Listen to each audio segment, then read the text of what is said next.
Assalamualaikum warahmatullahi wabarakatuh. Salam sejahtera bagi kita semua. Om Swastiastu. Semoga teman-teman senantiasa diberikan kesehatan oleh Tuhan Yang Maha Esa. Di sini kami dari kelompok 2 akan membawakan sebuah materi tentang fungsi perpustakaan dalam pendidikan dan sosial serta ilmu pengetahuan dan teknologi. Kami beranggotakan 3 orang. Yang pertama ada Mas Taufik, kedua dengan Mas Faris, dan ketiga saya sendiri, Rahma.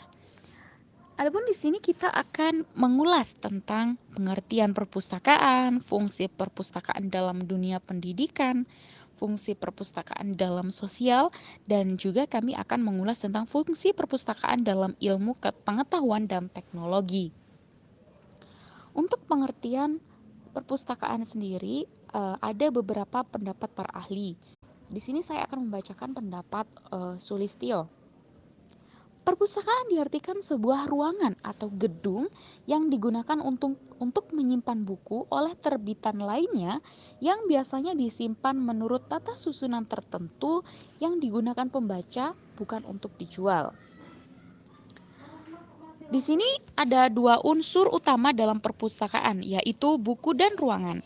Namun, di era sekarang ini, di zaman yang modern ini, koleksi sebuah perpustakaan tidak hanya terbatas berupa buku-buku, tetapi bisa berupa film, slide, atau lainnya yang dapat diterima di perpustakaan sebagai sumber informasi. Jadi seperti itu. Kemudian semua sumber informasi itu diorganisir, disusun dan ditata secara rapi. Sehingga ketika kita membutuhkan suatu informasi, kita dapat dengan mudah menemukannya. Pada intinya ataupun kesimpulannya, perpustakaan adalah suatu institusi unit kerja yang menyimpan koleksi bahan pustaka secara sistematis dan mengelolanya dengan cara khusus sebagai sumber informasi dan dapat digunakan oleh pemakainya. Berlanjut pada materi kedua, yakni fungsi perpustakaan dalam dunia pendidikan. Fungsi perpustakaan dalam dunia pendidikan, di dalamnya ada 3 pendapat. Yang pertama dari Rohanda, fungsinya sebagai pusat kegiatan belajar mengajar, sebagai pusat penelitian sederhana yang memungkinkan para siswa mengembangkan kreativitas dan imajinasinya. Pusat membaca buku-buku yang bersifat rekreatif dan mengisi waktu luang. Pendapat yang kedua, menurut Wijayanti, fungsi perpustakaan dalam dunia pendidikan sebagai sumber kegiatan belajar mengajar. Poin yang kedua, membantu siswa memperluas pengetahuannya. Yang ketiga, mengembangkan budaya membaca siswa. Dan yang terakhir, memperluas kesempatan belajar siswa. Pendapat yang ketiga diambilkan dari SK Mendikbud nomor 0103/0/1981 pada tanggal 11 Maret 1981. Fungsi perpustakaan dalam dunia pendidikan sebagai pusat kegiatan belajar mengajar. Kedua, pusat penelitian dan pusat membaca buku-buku yang bersifat rekreatif dan mengisi waktu luang. Poin yang ketiga, fungsi perpustakaan dalam bidang sosial. Ada 2 pendapat orang yang sama, yakni Sulistyo dan Basuki pada tahun 1991. Fungsi yang pertama, yakni fungsi simpan karya.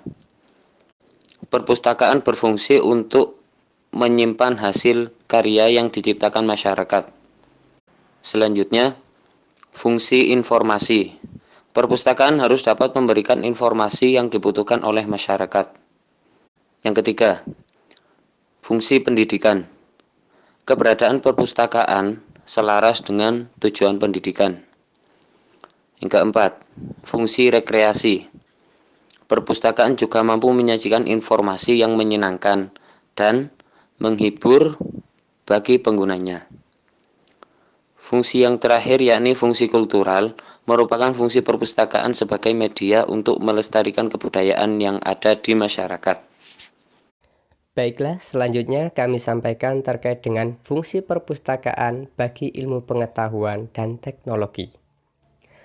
Perkembangan mutakhir yang terjadi dalam perkembangan teknologi informasi dalam dunia perpustakaan adalah munculnya perpustakaan digital atau digital library. Perpustakaan digital memiliki keunggulan dalam kecepatan pengaksesan karena berorientasi ke data digital dan media jaringan komputer ataupun internet. Prospek perpustakaan dalam perkembangan teknologi informasi diantaranya yaitu yang pertama, perkembangan teknologi komunikasi dan informasi telah membawa perubahan besar dalam proses pengolahan, penyimpanan, serta distribusi data dan informasi. Yang kedua, globalisasi komunikasi dan ledakan informasi merupakan tantangan sekaligus juga peluang bagi perpustakaan yang perlu diberi jawaban dalam bentuk karya nyata. Dan yang ketiga, pemanfaatan sarana komunikasi yang ada di perpustakaan. Keunggulan perpustakaan digital diantaranya yaitu yang pertama, long distance service. Yang kedua, akses yang mudah. Yang ketiga, murah. Yang keempat, pemeliharaan koneksi secara digital. Yang kelima, jawaban yang tuntas. Dan yang keenam, jaringan global. Oke, cukup sekian yang dapat kami sampaikan. Kami mohon maaf yang sebesar-besarnya apabila dalam pembelajaran kali ini terdapat begitu banyak kekeliruan dan juga kesalahan ya karena kami sama-sama dalam proses belajar. Dan kami ucapkan terima kasih kepada teman-teman yang sudah berpartisipasi dalam kegiatan pembelajaran kali ini. Semoga apa yang kita dapat di hari ini dapat bermanfaat untuk di hari esok. Cukup sekian. Wassalamualaikum warahmatullahi wabarakatuh.